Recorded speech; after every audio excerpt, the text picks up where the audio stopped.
Senator Britt. Thank you, Madam Chairman. Madam Secretary, thank you for your time today. I realize the Department of Education is actively investigating Brown University in light of the tragic murders that occurred on campus last December, and you might be limited in what you can actually share. Public reporting from local stations and student news outlets has made it clear to me that the murder of Ella Cook, her fellow classmate, and the wounding of 9 others were entirely preventable. They were the predictable result of more than a decade of ideological degradation and the vilification of police and law enforcement at Brown. In 2013, student activists demanded and ultimately accomplished the cancellation of a lecture titled, quote, "Proactive Policing in America's Biggest City." This was to be done by then current NYPD Commissioner. Brown responded not only by canceling that, but by ramping up DEI infrastructure and campus climate work to address the, quote, racial justice concerns that the protesters raised. Throughout the fall of 2015, student activists demanded the university further emphasize and invest in DEI practices, criticizing Brown's $100 million plan to, quote, improve race relations as insufficient.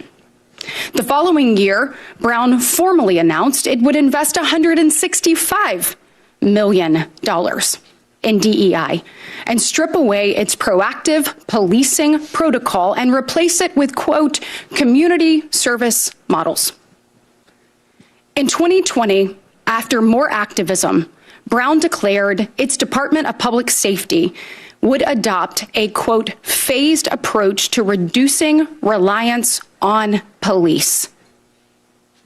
In 2021, the university received a bomb threat from a caller who claimed to have placed bombs throughout campus and said to be armed with an AR-15.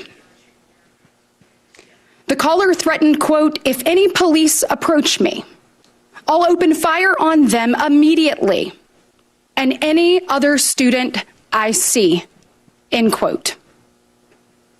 Michael Greco, after 18 years as a Brown police officer, he was one of the ones that responded to this incident.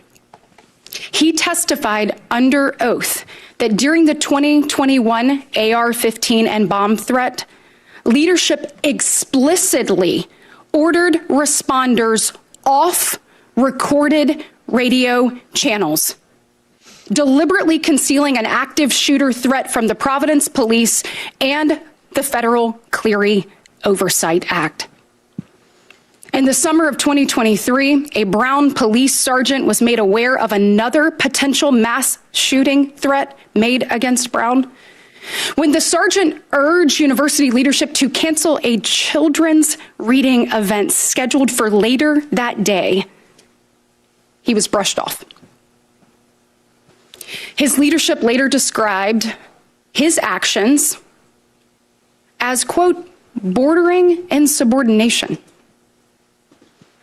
In 2024, campus activists claimed the university's existing security apparatus, a few security cameras, and a debilitated police force, that it constituted a, quote, instrument of oppression, end quote, that furthered the university's goal to, quote, criminalize protest. Faced with this backlash, President Christina Paxson issued a university-wide email formally apologizing for the perception that the university was, quote, engaging in surveillance. This response reveals the administration's attitude that its own physical security infrastructure they view as a political liability rather than a life-saving necessity. In April of 2024, an unsecured door allowed 2 criminals the opportunity to rob students at the Everett Poland dorm on campus. Brown did nothing. On August 27, 2025, the Brown University Police Sergeants Union issued a unanimous vote of no confidence for Brown University Police Chief and his deputy. Brown did nothing. In October of 2025, the Patrolmen's Association issued an additional unanimous no confidence vote explicitly warning of exhausted officers, forced overtime, and, quote, ongoing technology failures, end quote. Brown did nothing. In November 2025, custodian Bill Kane emailed Executive Vice President directly concerned about the unauthorized access and lack of patrols. Brown did nothing. So by the time we get to December 13th, the day that Ella Cook lost her life, there were 15 vacant officer positions, resulting in only 5 officers protecting campus that day. A 15-year veteran custodian, Derek Lisi, saw the assailant casing the place for weeks, Madam Secretary, pacing hallways, ducking into bathrooms, and staring into room 166. The custodian reported this to the security contractors on campus not once, but twice. The security staff responded with, quote, "I'm not here for that," end quote.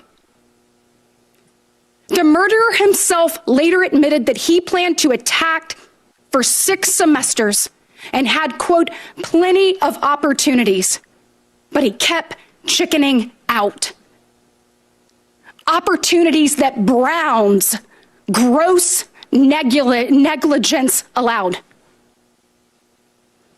At 4:05 p.m., Providence Fire Department was alerted that shots were fired at Barris and Holly Engineering Building. Instead of activating campus emergency alarm system, Brown waited 17 minutes, knowing that there was an active shooter on campus to alert students of that threat. During this 17-minute void of official communication, the assailant was able to fire at least 44 rounds from a 9mm handgun completely unchallenged and escape.